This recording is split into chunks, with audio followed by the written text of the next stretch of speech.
Hello, Brita Wallace here with Wallace Family Ministry. Thank you for tuning into my channel. We are on day 8 of the Love Dare study that we are doing together. I'm so happy that you are here joining me and that you continue to go on this journey with me.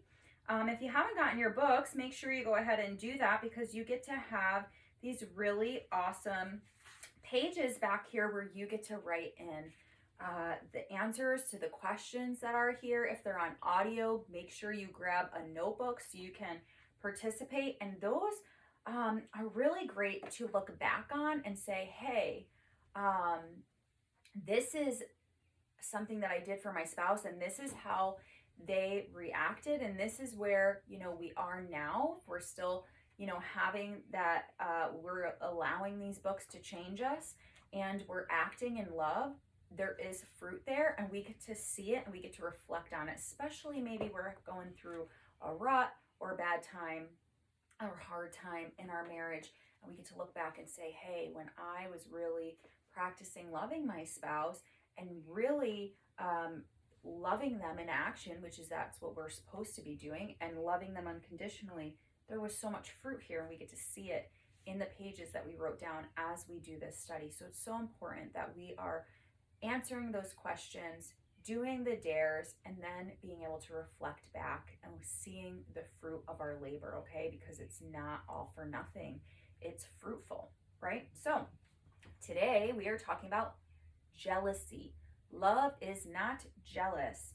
Love is as strong as death. It's jealousy unyielding as the grave. It burns like blazing fire. Song of Solomon 8:6. So jealousy, it burns with intense fire. It's one of the strongest forces of man, okay? Do you struggle with being jealous? Let's ask ourselves that question. Wrath is as fierce and anger is a flood. But who can stand before jealousy? Proverbs 27:4. There are actually two forms of jealousy, okay? There's legitimate jealousy based on love and an illegitimate jealousy based on envy, okay? Legitimate jealousy sparks when someone you love who belongs to you turns his or her heart away and replaces you with somebody else. That is legitimate jealousy. That just really burns us deep. I had a dream last week that my husband left me for this person. And of course, it's always this person that you're like, this is a make-believe person. So I feel like I can say this, but it's like borderline judgmental, which I really try not to be. I just, in my dream, I was like, you're leaving me for this person? Obviously, there was just a lot of things because I was able to encounter her in my dream that I was like, this is just does not, like, I didn't understand it. I just was like, man, like, there's not much attractive about her inside or out. She was kind of really, really rough. I mean, I could be rough around the edges too, which come a long way with that.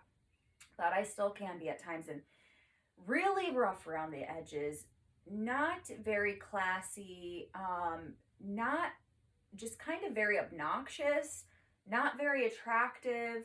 And I just was like, I didn't understand it. But in my dream, and even for days after, I was jealous because he was leaving me for her in my dream. Okay. So like this make-believe person, it bothered me. That hurt. I felt it for days and it wasn't even real. So, like as humans, we are gonna say, when our spouses are doing something like that, it bothers us, it hurts us, it pains us deeply, right? It's a legitimate jealousy. That man belongs to me. You can't have him, lady. And I did tell her that in my dream, and I did end up fighting for his love and winning his affection back because he adores me. And we have true unconditional love, even though sometimes we don't always act like it, but we do. We really do. And in my dream, I won him back, and it was a sense of relief. But I felt that for days. I even talked to him about it. You know what you did to me in my dream? Like, and we were laughing and joking about it, but it hurt me. It hurt me more than probably close to anything else in my life, like it really hurt. Even in my dream, I could feel that. I was an emotion that I could feel long after I woke up, and it took me a few days to get over it. And it was not even real. Again, I just keep saying that because of how it made me feel and how it really hurt me for a few days, and me thinking, oh my goodness, what if this really happened? Like, I would be devastated, right? So it was a great reminder to me how much I really loved him and valued our marriage, and how much I didn't want him to go be with anybody else, right? So the Bible describes God as having, this kind of righteous jealousy for his people. Okay, when we turn our hearts away from him, and turn our hearts towards something else, he gets jealous. Okay, he knows that he alone is our greatest hope and will satisfy our deepest needs. So he doesn't want us to let anything take precedence over him in our hearts. The Bible warns us not to worship anything but him, because the Lord your God is a consuming fire, a jealous God. Deuteronomy 4:24. With this concept established, we will now shift our focus to the illegitimate kind of jealousy that stands in opposition to love, the one rooted in selfishness, okay? This is to be jealous of someone, to be moved with envy. So maybe we are envious of what they have.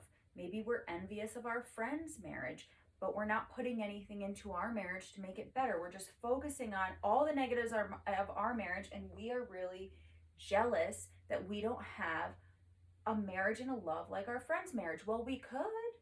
We could have that. We have to put the effort in. We have to work. We have to practice love. We have to, in action, and we have to love our spouses unconditionally. We have to say uncomfortable things sometimes. Sometimes saying nice, kind, and loving things are uncomfortable because they're foreign to us. Oh, that's cheesy. No, it's helping to build your relationship. It's helping to make your spouse feel loved, whether you think it's cheesy or not. We have this deep desire as humans to feel and to be loved. We have this desire, and it starts in infancy. If we withdraw love from a human infant, they literally cannot survive. We have that need to be loved from the moment that we are born, even in the womb. That starts. Our brain's already starting to develop. We're already just starting to develop our personality. The environment that we are in, the environment our parents are in, even in the womb, is affecting us already. It's helping to shape who we are already. Okay? So, maybe, we want our coworkers' promotion, okay? And maybe, somebody has done nothing wrong, but, we've just become bitter of them because they're successful, right? Maybe we have a friend that's successful and they didn't do anything wrong to us, but we're just going to talk all that smack about them because they're successful and we're not. We want that success. That's being jealous. That's being envious. And really, if you think about it, if that's something that you struggle with, it's something that you tend to go towards with others in life, where you're just feeling this burning jealousy for them over the things that they have and you don't, I want to ask you, how is that serving you? How is that making you feel? Because it's not affecting them. They probably don't even know, but it's affecting you. It's affecting you more than you know. It's affecting your health. It's affecting, not only just your mental and emotional health, but this could be affecting your physical health if you let these types of things consume you, right? Because it makes you bitter. It makes you angry. You're living in this bitterness and angry frustration, and that's it, right? So we have to decide that we can be successful, if we want to be. We can strive after things if we want to. We can have a successful marriage if we want to. I'm not saying you wake up tomorrow and you get all of these successes. It takes work. This ministry that I'm building is not going to be successful overnight. When I started this ministry, and it's, I also work full time. So when I got out of school, there was a summer and we were moving, and I just kind of like took a break, really prayed about what I was going to do. I knew God was leading me towards starting my own ministry, but I was also running a children's ministry at the time. So I was really just trying to let God lead me on where to go next. And then we moved from, one state to another, 860 miles away about. So we focused on that. And when we moved, I was going to jump headfirst into my ministry. Well, I ended up having to work full time. So my ministry has been a slow process. There's been many times that people in my life had said, what's your ministry doing? Are you, making money? Is it fruitful? I do think it's fruitful. I get to do something that I love. I get to teach. And that's the part of the ministry that I love. That's the part of my ministry that I get to give back to people, is that teaching is this is what I love to do. I love teaching. I love teaching people to be better people. I love teaching people about love. I love teaching people how to have thriving relationships. I love practicing these concepts in my own life so I can say, hey, this doesn't really work, because there's some things that I learn, that I don't even, not from these books, but that I learn, and say, well, that really doesn't, I've practiced this long enough, or I really don't agree with this concept, and I don't want to teach it in my ministry. So I'm not going to. And then there's things that I learn and I find, and I'm like, man, this is so fruitful, and I can't wait to tell everybody. Okay. And I have coaching clients, and my coaching clients that I've worked for, and with for free, and I've watched my coaching clients blossom. I've worked with them for free so they could give me a testimonial, and I'm building a business. My business is going to be fruitful. My business is I'm going to get a return for the labor that I put into it, right? It's going to happen, because I'm going to make it happen. But there's work that has to be put into it. It's not going to happen today or tomorrow. It's work. It's hard work. We have to put the work into anything to move forward. So I'm not saying, oh, you can have all these changes tomorrow. But if you want a good marriage, start putting the work in to change your marriage if it's not good already. If you want success, do what you have to do to get there in any aspect of your life. It's going to be work. It's not just going to come to you. That's not how life works. Unfortunately, I would love to be like, yep, ministry, coaching certification. I want to be a family trauma specialist. There's some schooling involved that I need to do, which I've decided, I have to wait. I study trauma, but I really want to bring that to my ministry, because I struggled with so much trauma growing up. I see so many kids struggling with trauma and their parents don't even know, not because they're not good parents, not because my parents weren't good parents, but because we all struggle with trauma. And it's really difficult sometimes, especially in the lives of our children, to recognize. So this is something that I want to do, but I decided it's not something I'm going to do until my kids are in school full time.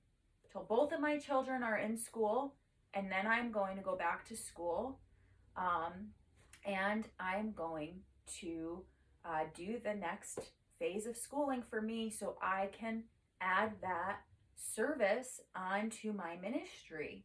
Okay, so I can be a family trauma coach right now, and that's something that I'll do first, but I want to be able to help them on a more deeper level, right? So that's things that I have to work towards. It's not going to happen tomorrow. Success in any area of our lives is work and it takes time, right? So we can have that, okay? And jealousy is something that we all struggle with, whether we like to admit it or not, okay? We are not, we don't have these things, but what we do have, we should be focusing on the good things that we do have in our lives. And if we need to make improvements, focusing on how we are going to do that. Okay, I have a plan. That plan might change over the next few years. I have a few years before my kids get into school. I really believe that that is what I will do, but it might change. But I'm still being successful in what I'm doing. I'm still striving for that in what I'm doing now. I'm not just waiting for that to happen. I'm building a company, I'm building a business, right? And it's not going to be as successful as Walmart because they took their time to build that business, right? It's not going to be as successful as Tony Robbins. He is a very successful life coach. He teaches that. He has programs where you can actually learn under him to be a life coach. And that is not something that he snapped his fingers for and had overnight. He had to put blood, sweat, and tears into that business to make it successful, right? It wasn't something he just got handed to him. Okay, we have to put the work in and we can do it. So, jealousy is sparked when someone else upstages you and gets something that you want. And this can be very painful depending on how selfish we are, okay? Instead of congratulating them, we fume with anger and we think bad thoughts about them, okay? So it literally can poison us from living the life that God has intended for us to live. And if we don't diffuse our anger by learning to love others, we may even eventually be plotting against the people that we are jealous of, okay? The Bible says that envy leads to fighting, quarreling, and every evil thing. James 3:16, 4, 1 and 2. So there's a lot of jealousy seen throughout Scripture. If you are a spiritual person who believes in the Bible, right, and believes in God, we see it in the very first murder when Cain, despised his brother Abel. And then we see it when Sarah sent away her handmaiden because her name was Hagar, and she was able to bear children, and Sarah was waiting, okay? She was not able to bear a child, but God did tell her that she would bear a child, but she wasn't seeing the fruit of that. She wasn't waiting for that reward, okay? And Joseph's brothers were jealous of him and they sold him as a slave, okay? And Jesus was more loving, powerful, and popular than the chief priests, so they envied him.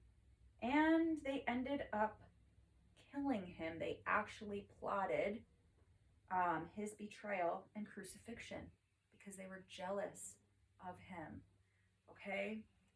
And you don't usually get jealous and disconnected with strangers. I mean, who cares what's going on in their life, right? The ones we're tempted to be jealous of are the primary people that are in our lives, right? So they work with us, they play in the same sports teams as us, they are in the same circle, maybe they even live in our house. Maybe you're jealous of your spouse's success, but you're not doing anything to make yourself successful, right? Okay, so if we are not careful, jealousy can also infect our marriages. So when we were married, you were given the role of becoming your spouse's biggest cheerleader and the captain of his or her fan club. Both of you became one in life and were to share in the enjoyment of the other. But if selfishness rules, any good thing happening to only one of you can be a catalyst for envy rather than congratulations. Okay, so my husband likes to golf, and they give this example in here where, like, maybe he's enjoying golf on the weekend, and I have to stay home and clean the house.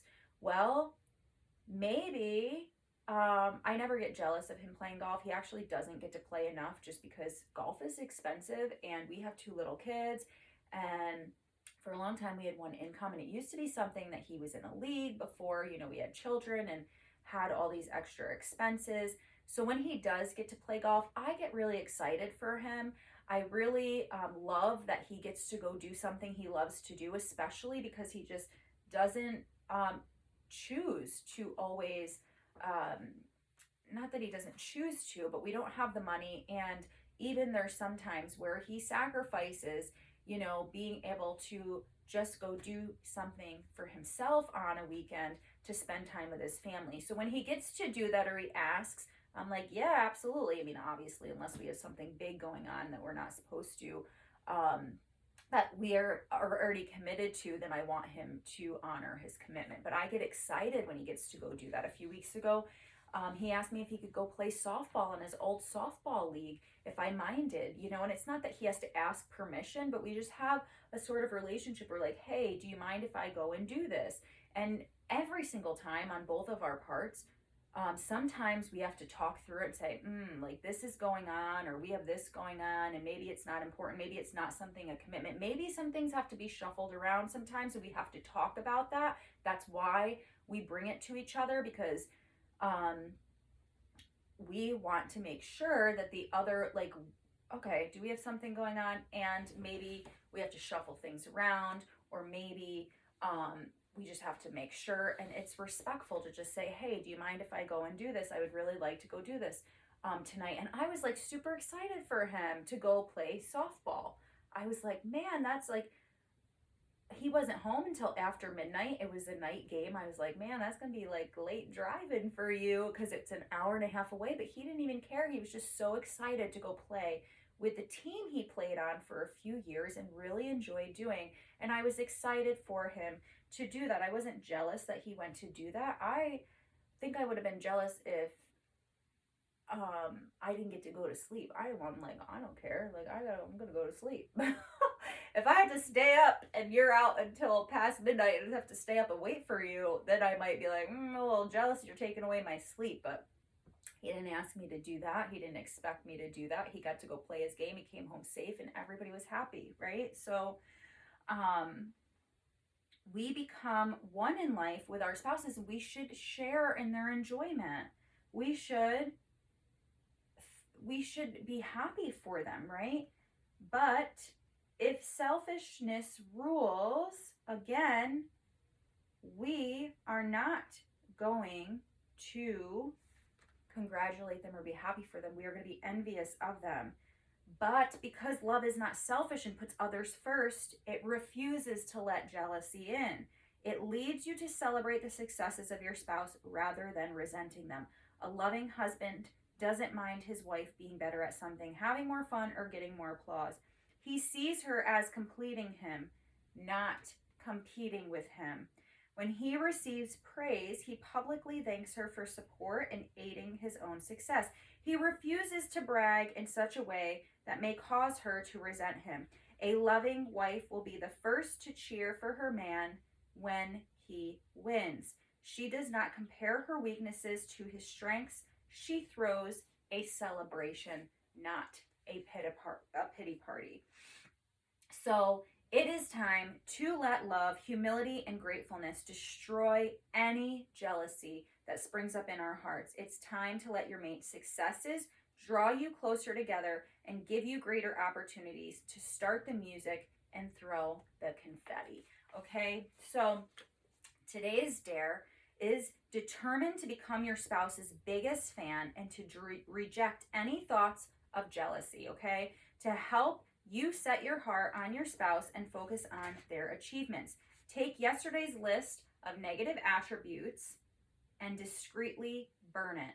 And then share with your spouse how glad you are about a success or blessing that he or she recently enjoyed, okay? So don't forget to do the dare. The dares are so important. That's how we're practicing love in action. When we feel that jealousy rise up in us, think about, how can I be happy for my spouse instead? This is a really great moment for them. How can I We have to dismiss those negative thoughts and we have to replace them with a positive one. And we have to say, okay, I'm not going to be jealous of my spouse here. I'm not, why am I feeling this way? Maybe it's because I need to act on something that I've wanted to do, or, find my own hobby that makes me happy, or something to that nature. And we be happy for our spouses. We think about positive things about them. We think about how, okay, yeah, maybe my spouse gets to go play softball and I have to stay home with the kids, but how often does he help take care of the kids? Because he's such a hands on dad and we co parent, and he actually spends more time with the kids because of how my work schedule is. So he absolutely deserves that break. He needs to go do something that he enjoys doing, or he's not going to be a happy person, right? Like, I want you to be happy. I want you to enjoy life, even when our kids are small and it can be hard and we're focusing on our children, right? So that's it for today, guys. Make sure you subscribe to my channel. Make sure you like my channel and share me with a friend, especially if you know somebody who is struggling with jealousy, and who could benefit from today's study and possibly the whole entire 40-day study if they want to learn love in action. I cannot wait for you to join me tomorrow.